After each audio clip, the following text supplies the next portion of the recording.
if he should see the convoy of an African minister, not our president, I'm not touching the presidents. The presidents are in a different world. The African minister. The African minister will never queue. Oh, he's anathemic. Oh, the African minister is a demigod. Oh, Africa. The African counselor in your rural home, when they go to churches, not even if it is not their denomination, they saunter to the front seats. And even our latter-day clergymen will invite them to share their wisdom with the people, even if we know that they are village fools.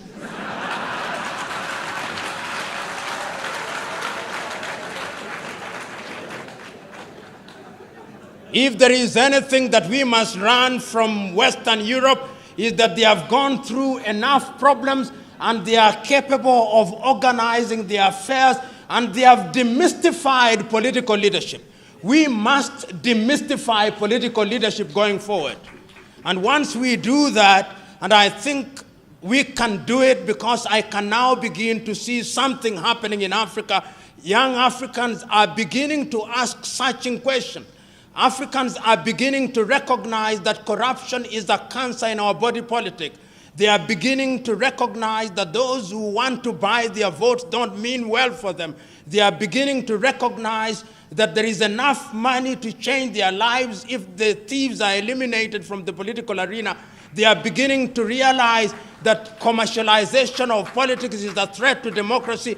They are beginning to rise up. And I think that those who have not smelled the coffee will be surprised. They will be surprised when the ground moves from under their feet. They'll be surprised when Africa begins to elect individuals who can demonstrate that they have ideas, because the politics of the 21st century is the politics of ideas and about competition of ideas. And therefore, when one is appointed into any public office because of the demands of the electorate, and this relationship between the African member of parliament or the African president and the electorate is a symbiotic relationship. It is symbiotic in a very perverse manner. And I suspect I'm misusing the word symbiotic, but I'll use it or misuse it nevertheless, to the extent that it explains my point. What happens is that it appears that the electorate has allowed the so-called leader, because many of them are misleaders, to remain in their positions of power and to acquire as much as they can, on the understanding that periodically their loot will be shared with them. It is some kind of Robin Hoodism of a latter-day kind. And this Robin Hood kind of politics is a little bit different, at least from my understanding. Robin Hood robbed the rich in order to share with the poor. But our latter-day African Robin Hoods are in the business of robbing from the poor in order to give a pittance to the very poor. And this is what we are talking about today when we talk about commercialization. So that if you ask any typical African politician, how much does it cost you to be elected into parliament, they'll tell you it is in the millions. It is in the millions, and the millions they spend is perhaps 10 times more than they'll ever earn through their legitimate salaries. And I ask myself, if your salary in 5 years is going to be 1 billion Ugandan shillings, why should you spend 5 billion Ugandan shillings to get into that office? There must be something that we do not see, but you see, and I know what it is. What it is that getting into the office of the Member of Parliament, or indeed any other political office in Africa, is a guarantee that things will come. So that in many African countries, the politician is the major tenderpreneur. The politician is the gatekeeper. The politician is the one who receives the guests. He is the tax collector informally, aside from the URA. And in this regard, therefore, we must commercialize politics. We may blame the politicians, but what about the electorate? The electorate also is to be blamed. The electorate has insatiable thirst and hunger for things that they have not worked for. They have been trained and they no longer listen to ideas. My good friend Norbert Mao, who I was told was here, I do not know whether he is here, will tell you, not that I have talked to him this morning, but he'll tell you that one of the pains that one has to endure when you confront your typical African electorate is to convince the electorate that ideas count for something. Many times when you address the electorate and you are waxing eloquent, telling them, when I'm elected, I'm going to ensure that we have good health services. We are going to ensure that we have good schools. We are going to ensure that we create opportunities for innovation and invention and create opportunities for young men and women. They are waiting for you to finish. They will tell you, we hear you. We know you are going to do all those beautiful things. But in the intervening period, I must eat. And therefore, no matter how beautiful your ideas are, if you don't carry money on that day, your ideas, like the elephant before them, will never fly. Leaders who, upon ascending to power in Africa, became demigods. How many of you here will forget Mobutu Sese Seko? How many of you here will forget Jean Bedel Bokassa? How many of you here will forget Samuel Doe? And then we had the emergence of guerrilla movements where people rose against their very own who had used their positions of power to destroy what had been gained over the years. And then, in those early days, you will also remember that many African leaders, including the enlightened ones, took the view that because of ethnicity, it was necessary to unite the people. And whether you are speaking from Dar es Salaam in Tanzania, or Lusaka in Zambia, or Kinshasa in what was then Zaire, now the Democratic Republic of Congo, or you are speaking from Nairobi in Kenya, and here in Uganda, the clarion call was that we must have one-party states.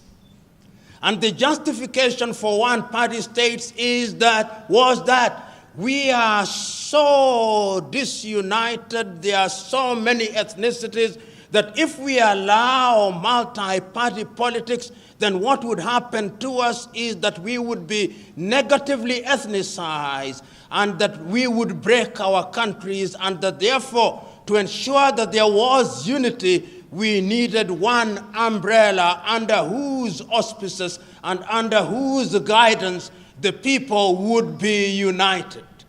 But no sooner had we sufficiently articulated the beauty of single-party states than Western Europe told us, no, that is not democracy. Democracy means that you must have many political parties.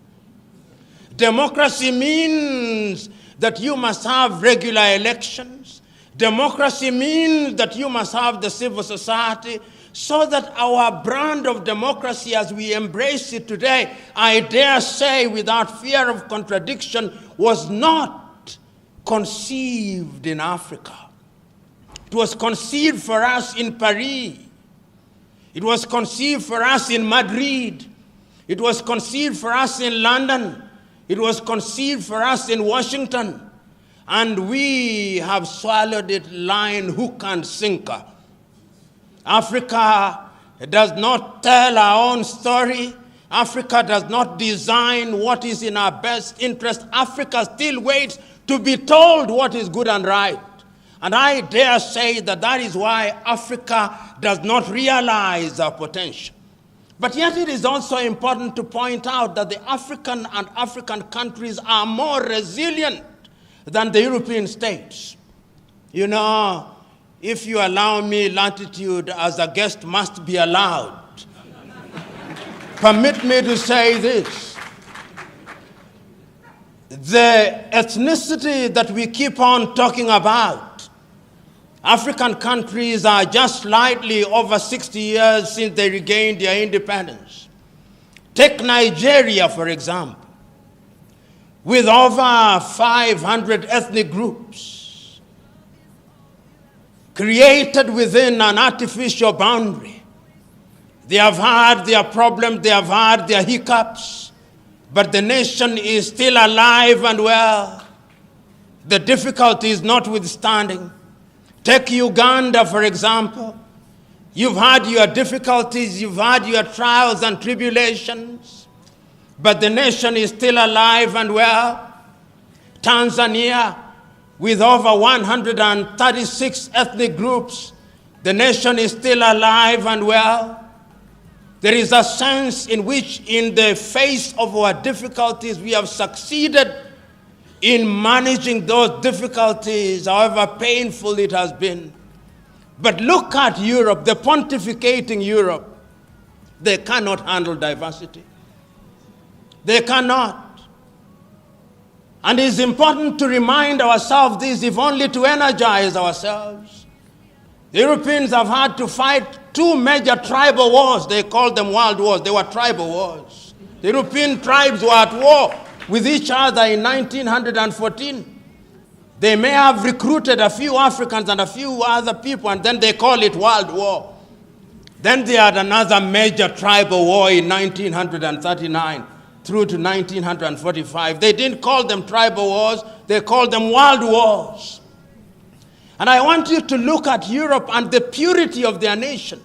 If you go to Sweden, the nation is almost 90% composed of the Swedes, with a small lapse population, and for that small population, they even have a separate parliament for them. That is how they handle it. You go to Finland, 90% of Finland are the Finns, with small Swedish population. You go to the Netherlands, the same. You go to England, or the Great Britain, whether he is great or not, I do not know. But he is the Great Britain. Even there, if you talk to the Scots, they have something to say about the English. If you talk to the Irish, they have something to say. If you talk to the Welsh, they have something to say. Go to Spain, where there are a few more tribes, they had a civil war. Go to Italy, largely the Italians. And you walk across to Eastern Europe, Yugoslavia was united as one nation under Joseph Broz Tito. Did they not produce many countries during our lifetime? The Soviet Union has given birth to many countries. They have gone into ethnic purity. Africa remains the only continent on earth that somehow, having had artificial boundaries imposed on her, saying that we will retain those boundaries and make the best of it. And one need only go to the pronouncements in 1963, the pronouncements of Kwame Nkrumah and Julius Kambarage Nyerere on the inviolability of the boundaries, repeated again in 1964 in Cairo, in Egypt, that if we choose to redraw these boundaries, Africa will be perpetually at conflict, and therefore heavens have given us a lemon. Let us not ask for an orange. Let us make a lemonade unto ourselves. And we are making the lemonade.